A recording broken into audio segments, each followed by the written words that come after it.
Let's eat mga baby loves nako. Uy, lami jud kaayo siya. Nag-crave jud kog steak karon.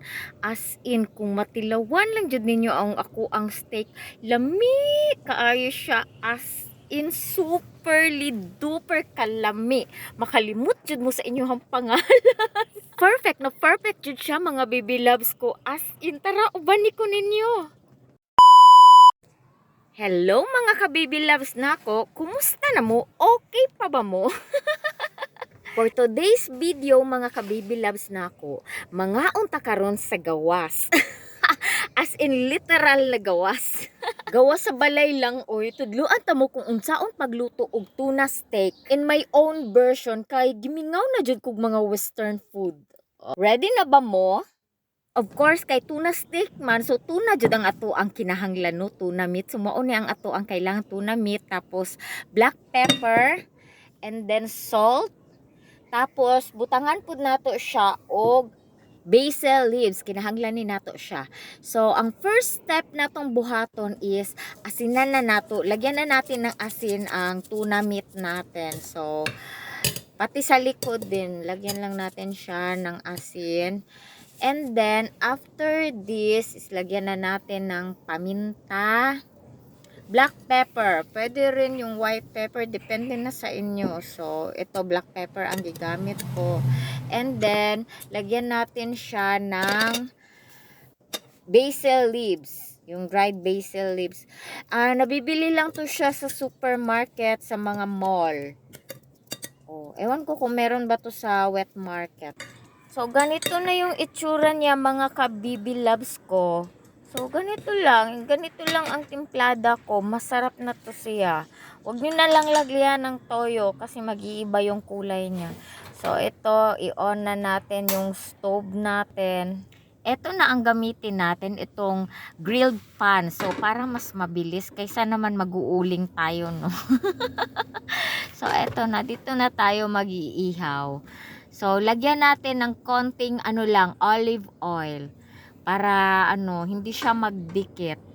So, lagyan lang natin siya ng olive oil kasi hindi naman tayo magpriprito. So, spread lang natin siya. Gagamit tayo ng brush para ma-spread talaga yung oil. Saan na ba yung brush? O, ito.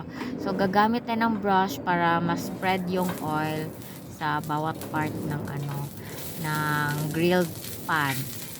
So, after this, ilagay na natin, hintayin nating uminit, and then yan, init check. So, mainit na siya. So, pwede na nating ilagay yung tuna natin. Kita nyo yung grilled pan namin, gamit na gamit talaga. So, ilagay na natin yung tuna meat natin. Ang bango. So, yan. So, pagkatapos nito, takpan lang natin siya. Hayaan lang natin siyang maluto.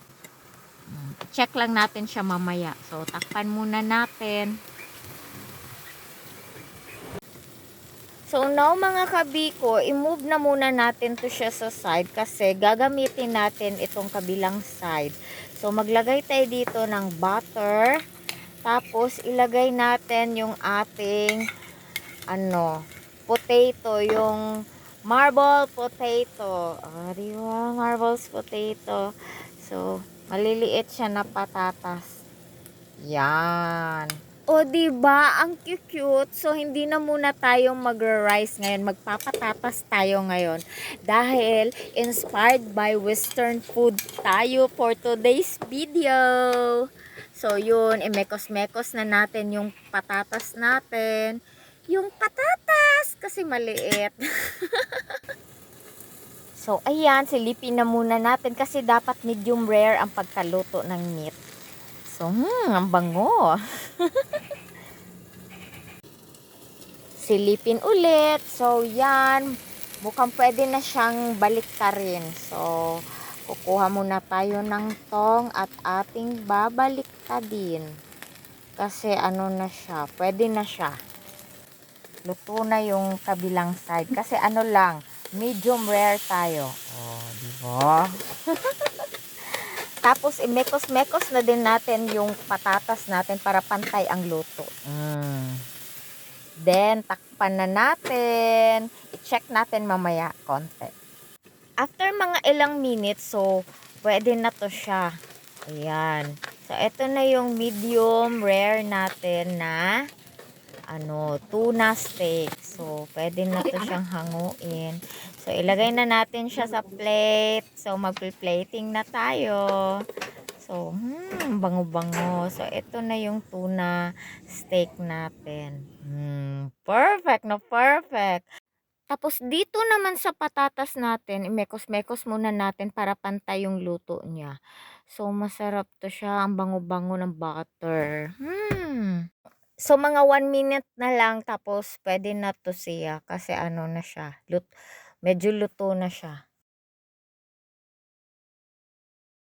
So after 1 minute, taran, luto na siya. So pwede na natin siyang hanguin. Itinidor test muna natin siya. Pwede na. Malambot na siya. Pero hindi siya masyadong malambot ha. Yung parang may konting tigas. Kasi masarap din yung may konting tigas. May konting tigas. Oy, wag dirty-minded. So, perfect na ang ating potato marbles. So, hanguin na natin siya. Ilagay na natin siya sa plate. Itsura pa lang mga kabibi loves ko as in ang sarap-sarap na. At ang potato natin ang bango-bango talaga ng butter. OMG, nakakagutom na talaga mga baby loves ko. So ayan, dahil sa gutom ko, abay, nakalimutan kong i-on yung video. So ganito yon, yung cabbage, carrot at saka tomato na hiniwa ko. So hinalo ko sila lahat and then nilagyan ko ng mayonnaise, tapos konting paminta at saka konting asin. Ito na siya. So ito yung kinalabasan niya, pinaghalo-halo ko lang yun ha. So ganito yon. So ito na yung vegetable salad natin. Perfect na perfect to siya sa ating tuna steak. Ay, ang sarap-sarap. As in, gutom na ako mga bibi. Uy, amoy pa lang nakakagutom na, as in, grabe. So, ready na ang ating tuna steak. Let's eat na mga kabibi loves ko. Punta na kayo dito, samahan niyo ako. So, eto na yung tuna steak natin with the vegetable salad. Tapos, meron tayong buttered na potato. So, yan. Ready to eat na tayo.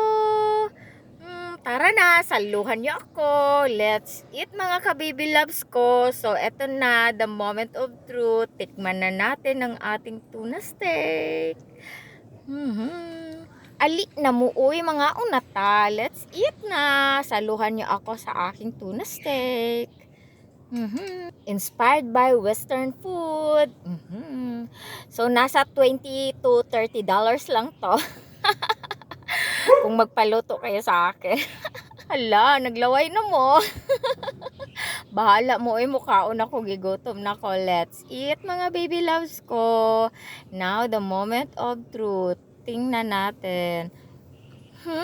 Ang sarap ng steak. As in, juicy na juicy talaga siya. Yung basil leaves, as in, malasa mo talaga. Yung pepper, yung tuna, ang sarap. Ang sarap siya, guys.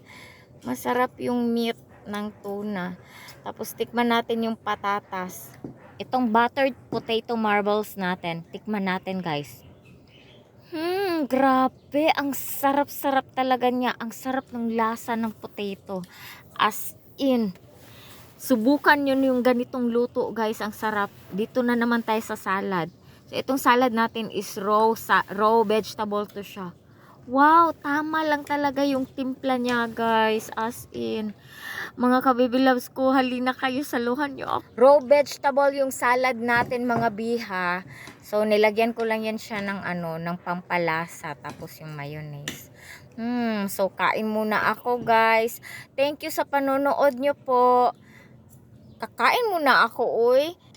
See you in my next vlog, mga kabibi loves na ako. Bye!